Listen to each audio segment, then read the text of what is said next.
おはようございます。画家の木曽です。今日はですね、アジサイを描いてみようと思います。2年ほど前も、アジサイの動画を上げたんですけども、今回はもうちょっと優しくですね、前回のでも相当私の中では優しくしたつもりなんですけど、やっぱり私の動画は難しいとか、ようわからんとかっていうことが多いので、ものすごくなるべく優しく、お伝えしようと思います。本物見て描こうと思ったんですけども、もうこんな状態、30分でこんな状態になってしまいまして、残念ながら2羽のガクアジサイですけども、ちょっと写真を見ながら描いていこうと思います。で、ポイントは、グラデーションと塗り残し、この2つやと思います。グラデーションと塗り残しというところを、とりあえず、今回はそこを学んでみてはどうでしょうか。グラデーションと塗り残し。でもちろん大きな作りとかいつも言うんですけども、ちょっとそれ難しいとかできないという人も多いと思いますので、今回はそのグラデーションと塗り残しというところをポイントに、見ていただければと思います。で、形を取っていきますが、もう全部をちょっと描くのはちょっと時間的にもちょっと厳しいかなと思いますので、今回は少しポイントを絞ってですね、花とその界隈のですね葉っぱそのあたりだけに絞りましょうね。今日ね、下のあれも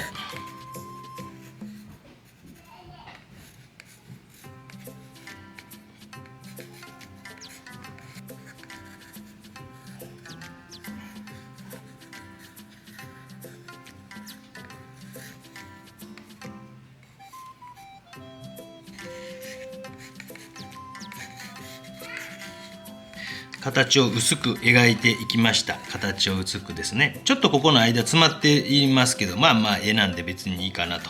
で、周りの方まではちょっと描かないで、今回は花とその周りの葉っぱぐらいに絞ろうと思います。で、もう使う色としてはまず大体複雑にしたいとこですけども、今回は、皆さんに分かりやすくですね、この辺の紫ですね、バイオレット、普通のバイオレットですね、バイオレット、パーマネントバイオレット、パーマネントバイオレットで、これはセルリアンブルーネオン、このブルーはちょっと使うかなと思います。あとは緑はオキサイドオブクロミニウム、オキサイドグリーンですね、これ草壁さんですけどね、こちらのグリーン、このカドミウムグリーンペール、これはホルベインさんですね、こちらですね。あとは茶色とか少し使うかなとか、黄色もちょっと明るめの黄色を使うかなという感じかなと思います。ウルトラマリンも少し使うかな。ちょっと入れておきましょう。ウルトラマリンブルーとかね。あとは少しこのルビーレッドみたいな色とかですね、オペラみたいな色でもいい、オペラがあればいいなと思って探したんですが、ちょっと見当たらないんで、ちょっとルビーレッド、ここにあるのがオペラなんですね。これね、オペラはちょっと使えるかなと、オペラにしときましょうか。この辺ですね、この辺を多分使っていくと思います。少しそのグラデーションというのをまずやりましょうね。例えばピンクみがかっているなというところはピンクみがかっているな、そして少し紫がかっているなと思ったら少し、紫がかっているなと、そしてそれを水でグラデーションですよね。少し紫がかっているかなとか、もうちょっと濃すぎましたね。水でこうやってぼかしてあげたりとかしていくとか、こちらから描いて、今度はここにまたオペラみたいな色が少し入ってきて、そして水でビューッとこんな感じでグラデーションとかっていうのをつけていく。ちょっと多すぎるなと思ったら筆の水気を取って拭き取ってあげてください。ギュッとね、ちょっと濃くなりましたけど、これぐらいしっかりとですね、同じようにここの花はこっちはちょっと淡い色なのでこのぐらいかなと。でそこに今度はちょっとこのブルーですね、セルリアンブルーネオみたいな色を少し入れて、で水でグラデーションをつけてあげるね、こんな感じでとか。でここにあるモコモコとしているところなんていうのは一個一個最終的には描いていきたいところなんですが、描くんかって感じですよね。ちちょっとこう全体的な中で、濃いなと思われるところとかには少し濃いめに置いて、紫を感じるぜとか、紫を感じるぜとか、ウルトラマリンブルーを感じるぜとか、ちょっとそういうぐらいにまずしておきましょうか。ちょっとこういうところもなんかいろんな色を感じたら、いろんな色を置いていきながら、少しこう黄色なんていうのも感じるなと思ったら、少しこう黄色とかですね感じるぜ、感じるぜ。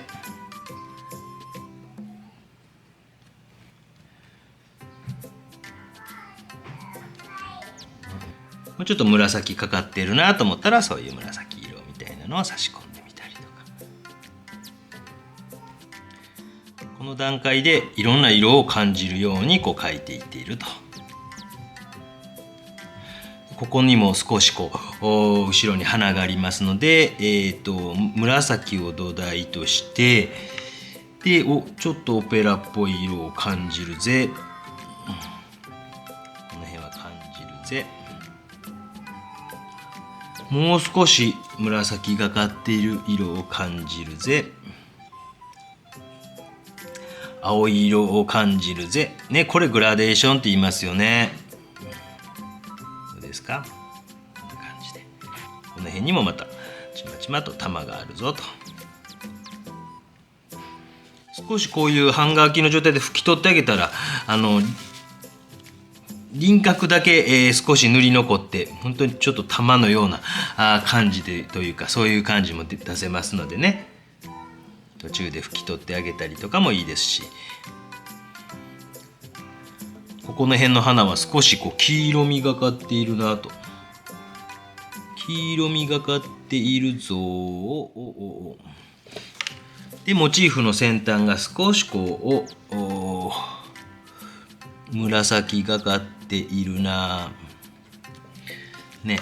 この辺も少しこう紫がかっているなという感じで、ですね。ね、一番手前にせせりでできているやつはどちらかと紫、青系の紫だなと。そういうのをやっぱりしっかりとですね見極めながら、青系の紫でもちょっと下に行くと赤みがかっているぞと。もうこういうのは本当に観察です。もう先入観で紫色単色というわけじゃなくて、先入観を抜いて、モチーフを見てあげるようにしてください。オペラというのがこうちょっと分離色といって、他の色と混ぜると少しこう分かれて見えたりしますけども、そういったものも感じ取られたりしますよね。ちょっと濃くなりすぎたなと思ったら筆の絵の具を拭き取ってこう取ってあげる。こうなんかもこうね紫とこういうのは例えば赤みがかっているこうオペラをベースにビュービュービュー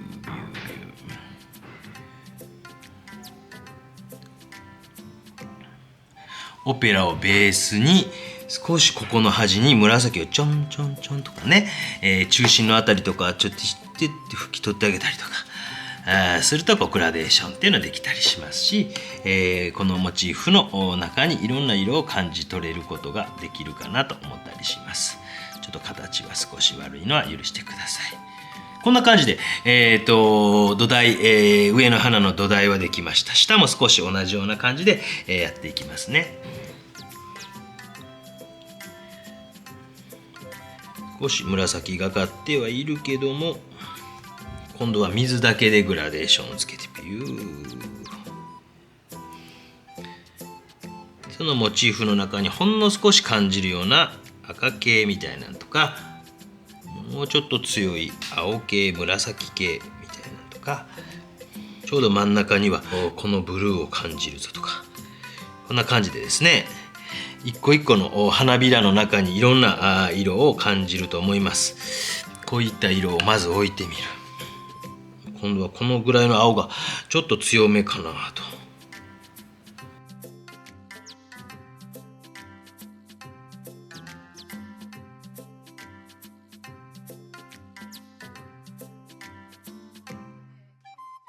で真ん中のまたたまたまはいろんな色をですね、感じさせるように、まず置いといて、紫っぽい色があるなとか、ちょっと青っぽい色があるなとかですね、ちょっと黄色があるぞとか、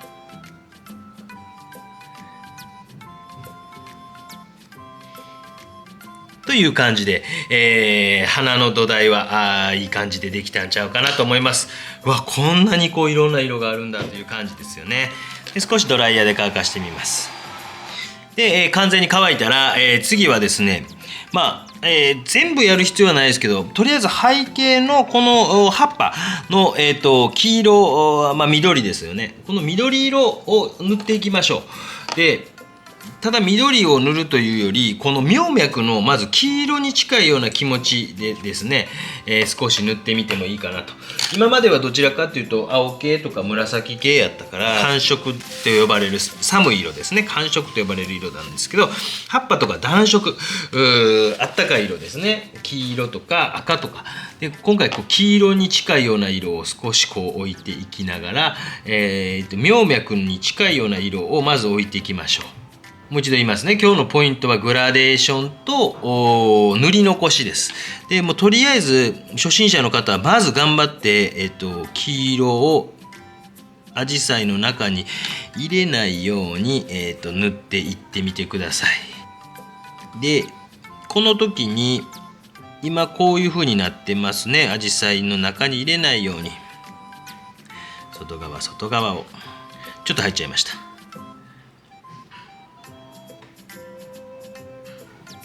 ちょっと黄色とカドミウムグリーンペールみたいな色を塗った色を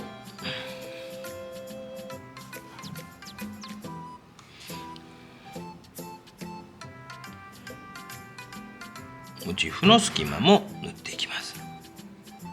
モチーフとモチーフの周りを塗っていってるんですけども、ここポイントです。自信ない人、水でこうビューッとこっちの方弱めといてください。はい、もう水で、外に行けば行くほど弱めといていいです。で少しこうかすらすぐらいの気持ちでもいいですし、ちょっとこれは王道ではないかもしれないですけども、テクニックとしてちょっと覚えておかれると、少しこう端の方に行くにつれてブワーッと水をもうほぼ水だけでシャーッと、こんな気持ちで、外側はちょっとグラデーションにしておいてください。濃いのはこの辺りね。よいしょ。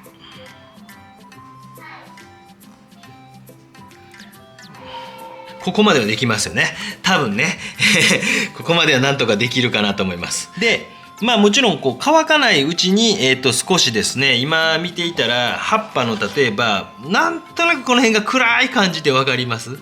で葉っぱの端の方に来れば今回はこれ明るくなってたりするんですね。でちょっとなんとなく暗く見えるところだけでも少しこのオキサイドグリーンみたいな色で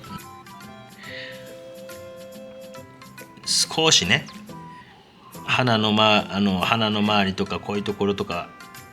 綺麗に塗り分ける必要ないです。もう本当にこの辺が水彩の面白さだと感じれるかどうかが、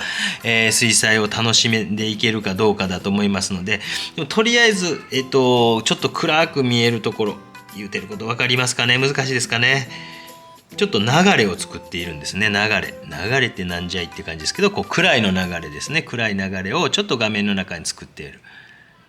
暗い流れを少し作っていく。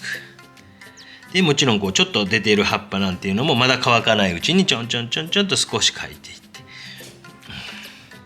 全部描こうと思うとしんどいので、もう乾かないうちに少しこう暗い流れを作っていくと。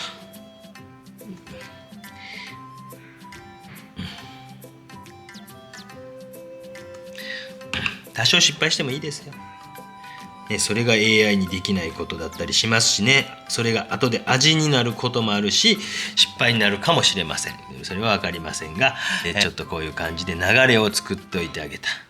でちょっとこう形とか自信ないなとか不安やなとか思ったら、少しこう鉛筆で描いた線を少しなぞるような気持ちで、ほんの少しですよ。そんなにこうね仰々しくはせんでいいですから、ちょっとこのぐらいでもなぞっておくとちょっと不安は解消されますよね。形なくなった、うわーとか言うでしょ、どうせね。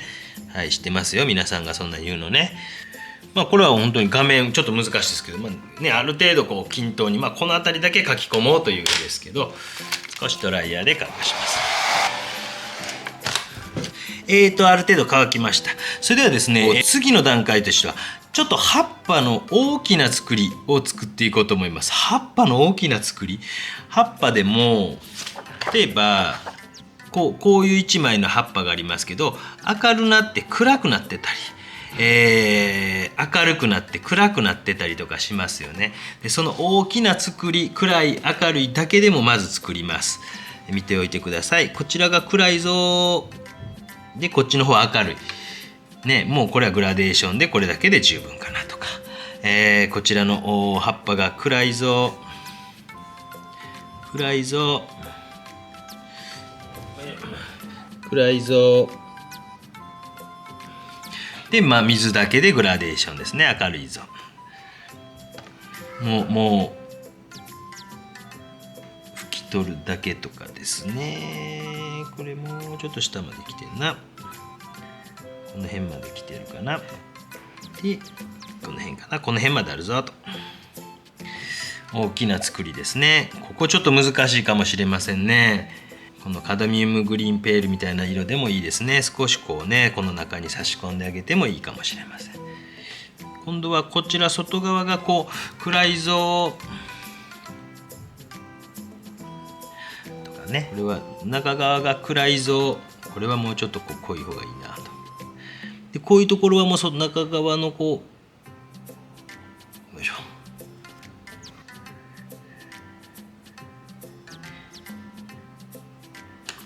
ちょっとこれは難しいかもしれませんね、ここのところね。でそれで外側から形を決めて、ようやく出てきますけども、葉っぱの花の中は塗り残す。はいようやく出てきましたね。第2キーワードですね。今日はね、塗り残しとグラデーション、塗り残しとグラデーションということが今日のキーワードですと言いましたが、塗り残しとグラデーション、外側から形が決まってきて塗り残しているとかね。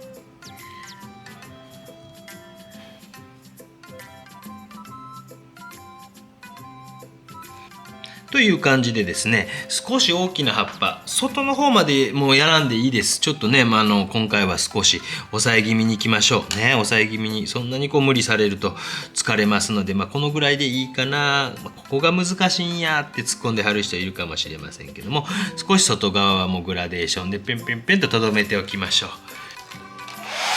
ちょっと多すぎるなと思ったら拭き取ってあげても、ね、なかなか乾くの時間かかりそうやなと思ったらちょっと拭き取ってあげてもいいですんでね。よいしょ。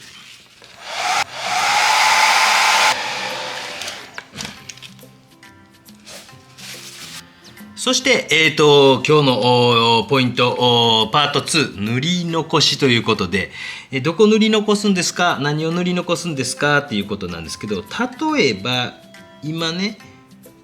皆さんにとってはものすごい細かい仕事になってしまうかもしれないですが、ここはなんとか頑張って、ここにある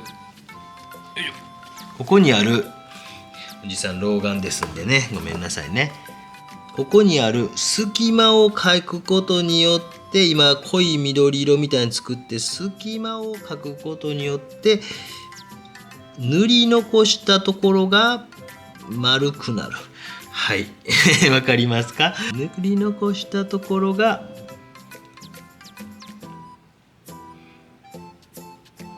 塗り残したことが、例えばここで言うと塗り残したところを妙脈にしてやろう。できそうですか？これは細かいぞって感じですか？いやもうできへんとね言う方もいるかもしれませんけどね。はいはいはいはいはいはいはいはい、後ろから声援が飛んでおります。外側から描いて中側を塗り残してやる。こういった時はやっぱりある程度こういうところもこう書いて塗り残すことによってね、でこの塗り残しということは結構水彩画では大事です。わかります？ここのところね、外側から書いてあげたり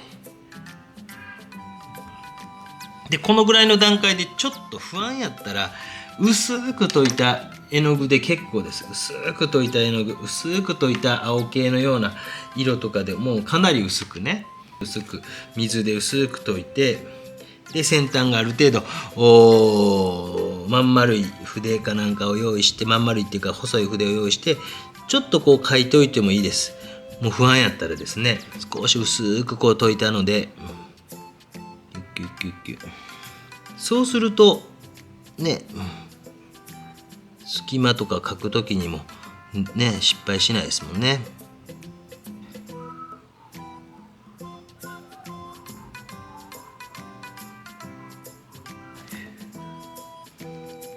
ここにはなんか花が一輪あるぞとか、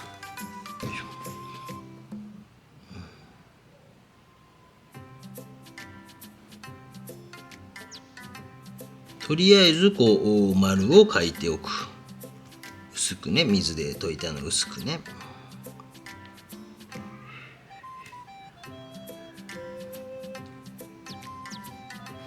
ね、少しこうディティールを書き出していますけど、今度また塗り残しということで、こういうところ、こういう塗り残しということで、こういうところを、塗り残すということですが、外側のこのグリーンをぐっと置いてあげてることによって、グリーンをこちらのグリーンを置いてあげることによって塗り残すね。こちらから外側からこう描いてあげることによって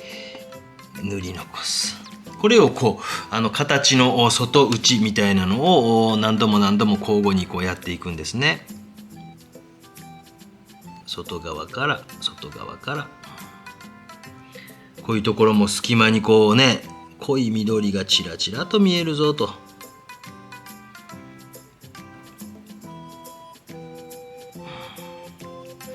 外側から描いたり塗り残したりとかですね。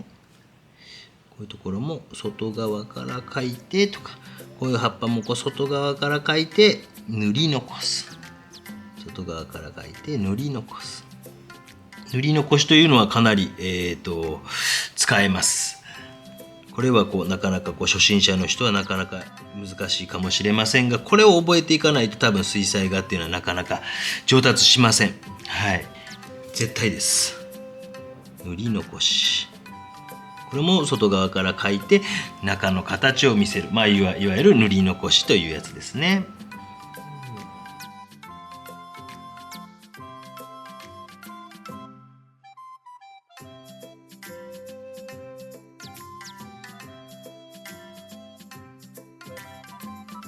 少しこうモチーフの大事なところ、主要な部分がぐっとこう引き締まってきたという感じがわかるんじゃないですか。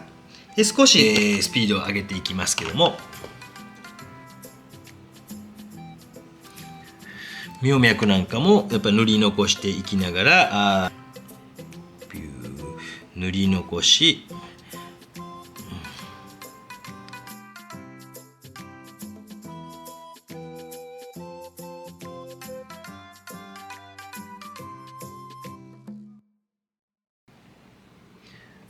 周りに行けば少しラフに描いていくことによって、かっこいいぞというような水彩になっていくと思います。そこのところとかにね、あんまりこう仕事を入れすぎたりで、今どうしてもこう背景は今回皆さんの初心者向けにということで完全に花とこう色を塗り分けてますけど、ちょっとね違う色とかを少し例えば差し込んでいってみますね。ここからねちょっと茶色を少しこう差し込んで、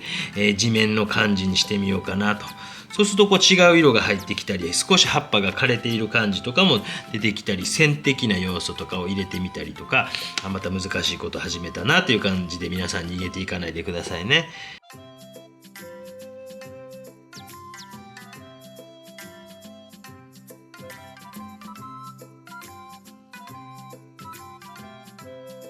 先ほどは薄く薄くと言ってましたけど、部分的にちょっと濃く描いていってあげたりとかすると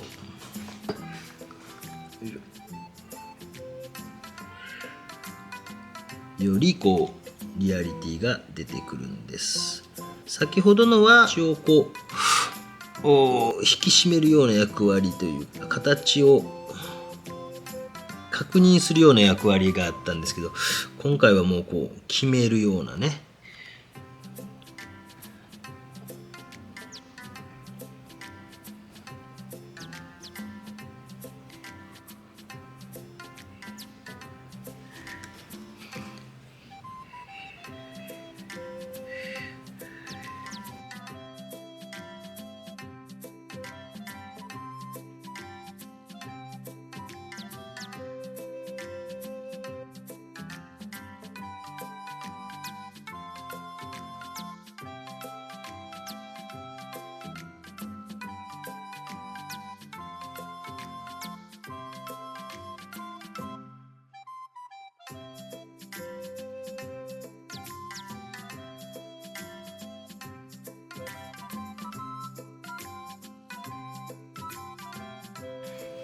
それでは最後の描写をしていきます。こんな面相筆を使いながら、細かい描写をしていきますね。老眼です。少しもう最後の描写で使いそうな色がいくつかあるなら少し水をしっかりつけてこういうところに出しておくのも一つの手かなと思います。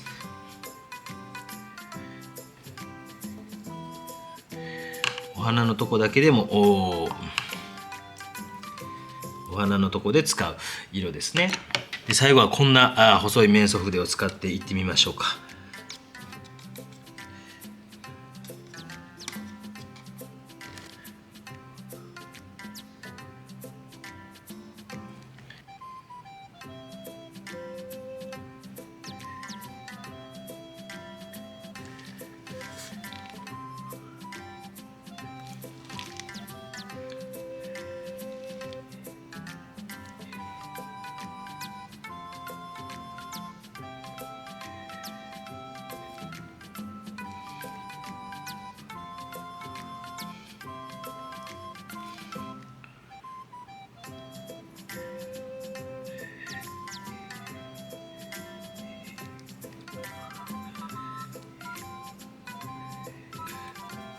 でモチーフの中を描いていく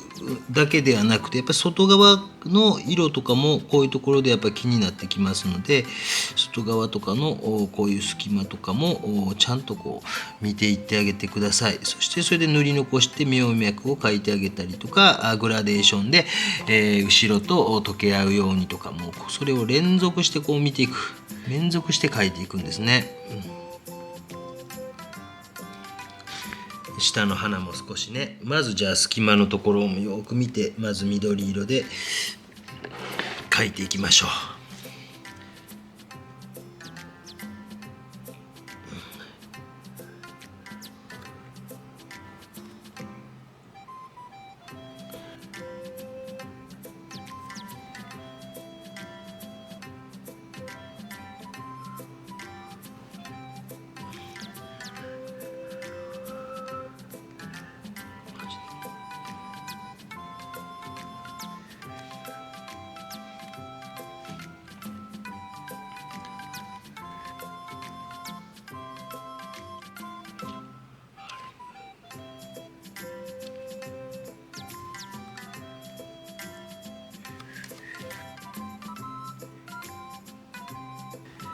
中心だけにですね今回は描いてみたんですけどね周りの方とかまで広げるとやっぱりこう手いっぱいになってしまうのでこれぐらいでもう絵にできますよということですね。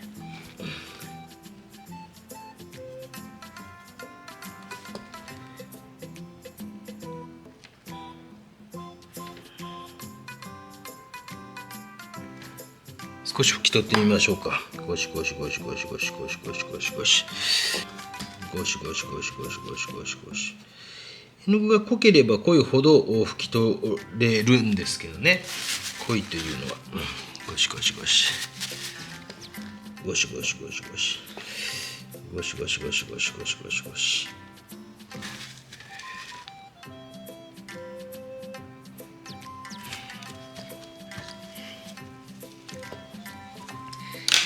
よし。という感じでいかがだったでしょうか。アジサイを初級者向けに、もちろん最後の方はねなかなかこう難しい技術というか必要なんですけど、やっていることは本当にずーっと言っているサインを入れますね。サインを品よく。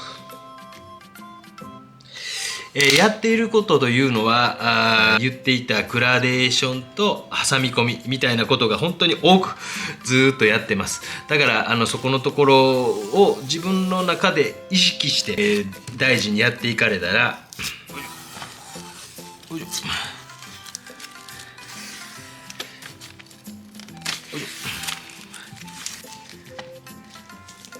絶対描けます。本当です。最後になりますけども、こういった感じでございます。皆さんどうでしょうか。ぜひぜひですね、皆さんも今の季節描かれてみてはどうでしょうか。こちらのアジサイの作品でございました。本日もありがとうございました。では。チャンネル登録よろしく。